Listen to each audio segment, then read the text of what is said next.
Bonjour, bienvenue chez Bébé Club. Alors aujourd'hui, je vais vous parler d'une petite box plutôt sympa et assez populaire chez les vapoteurs, en particulier chez les débutants et les gens un petit peu confirmés. Il s'agit de l'iStick TC 40 watts.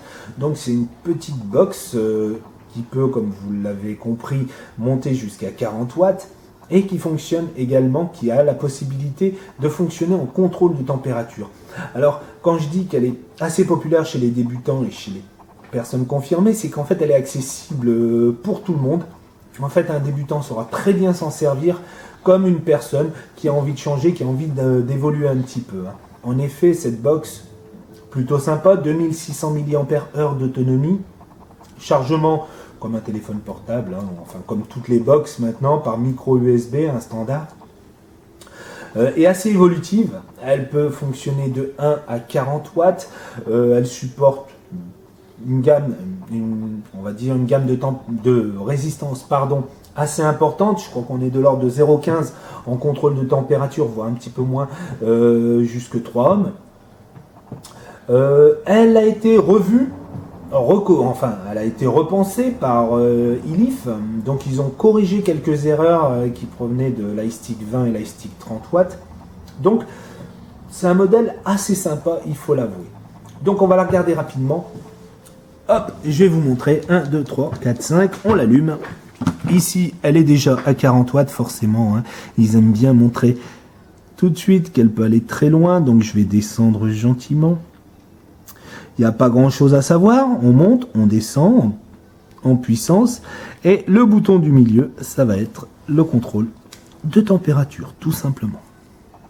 Ici, je suis en degrés Fahrenheit, et vous allez voir que si je descends au minimum, on va passer cette fois en degrés Celsius, tout simplement. Alors, le mode en contrôle de température fonctionne avec les têtes en NI200, en nickel. Ça fonctionnera aussi avec des têtes en titane, mais c'est pas fait pour. C'est absolument pas fait pour. En fait, ça va très bien fonctionner avec les têtes en nickel. Le nickel et le titane ont on va dire, des courbes de résistance en fonction de la température, évidemment, totalement différentes. Donc, ça va carrément fausser les mesures de la box lorsqu'elle va faire son contrôle de température. Donc, ça va à peu près fonctionner avec du titane, mais en fait, ça n'est pas la stricte réalité que ça va faire. Ça fonctionne très bien avec du nickel, mais pas vraiment avec du titane. Donc, on va faire un petit essai tout à l'heure avec du nickel. Vous verrez, enfin avec du nickel, ça marchera bien, vous verrez. Donc là, le réglage en contrôle de température plutôt simple. On va régler la température, évidemment, plus, moins, 170, je crois que c'est à 310 degrés. Il faut le faire pour aller jusque-là quand même. Mais je vais vous montrer comment ça fonctionne. D'abord, on va la faire fonctionner en puissance, tout simplement, avec un Nautilus. Et j'aime bien cet atomiseur-là. Et on va arrêter. Un petit exemple, justement. Si, par exemple, je veux fonctionner avec le Nautilus, qui n'est pas en contrôle de température, quoi qu'il existe quand même des têtes en contrôle de température pour le Nautilus. Donc, avec des têtes en Cantal, par exemple, si j'appuie, hop, le mode ne reconnaît pas le contrôle de température. Donc, il ne reconnaît pas la résistance, en fait. Pour lui, ce ne sera pas une résistance en nickel. Donc, automatiquement, il va se remettre en puissance. Donc, pour le Nautilus, on va monter gentiment. Son maximum, normalement, c'est entre 12 et 15 watts. Donc là, on va se mettre à 15 watts.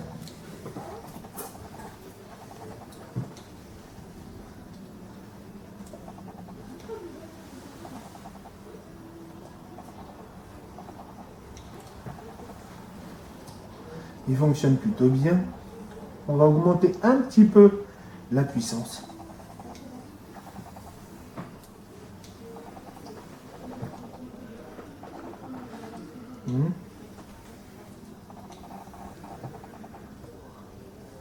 Assez sympa.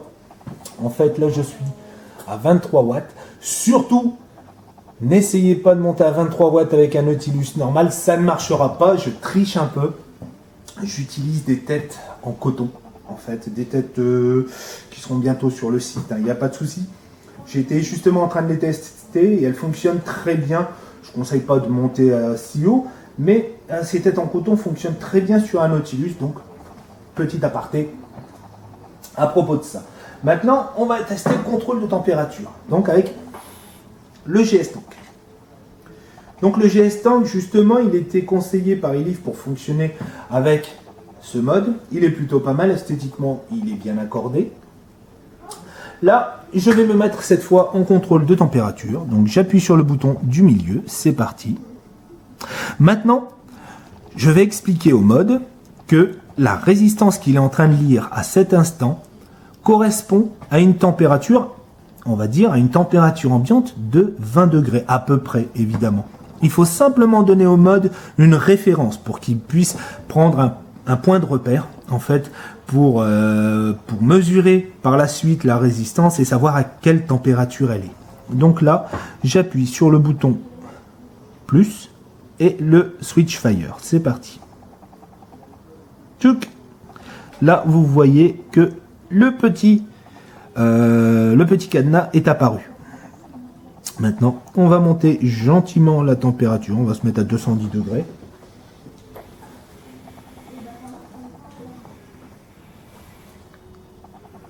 Alors là, je vapote grosso modo comme une cigarette.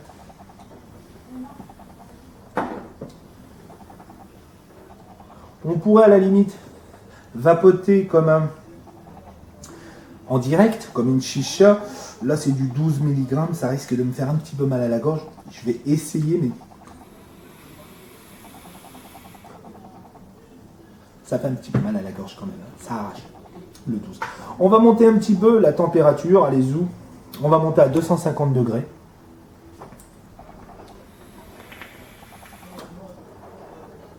En direct, il vaut mieux éviter d'utiliser de gros dosages. Donc, je vais me remettre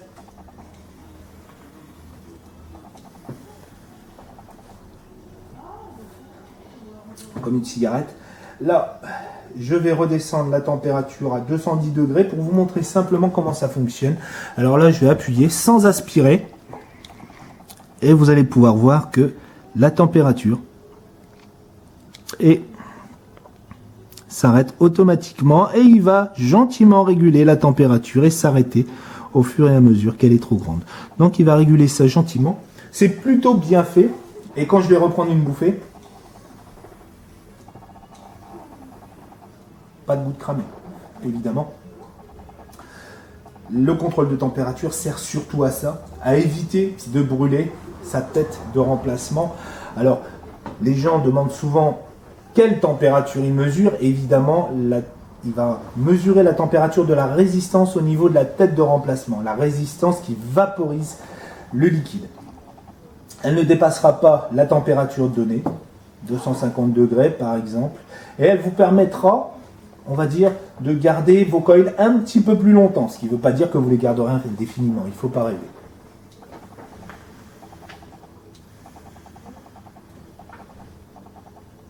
Mais ça fonctionne très bien et franchement c'est assez pratique parce que c'est franchement accessible à tous les débutants et pour quelqu'un de confirmé qui a envie d'évoluer sur son matériel, c'est plutôt sympa parce que la box en elle-même, elle va supporter de nombreux types de résistance.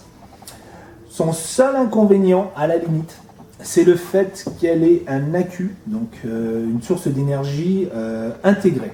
Donc quand l'accu est mort, malheureusement la box est également morte. Mais elle a un prix relativement raisonnable, aux alentours de 45 € nu. Le kit est aux alentours de 60 €, le kit avec l'atomiseur. Donc, on va dire un bon rapport qualité-prix. Sur ce, je vous dis à bientôt. Au revoir.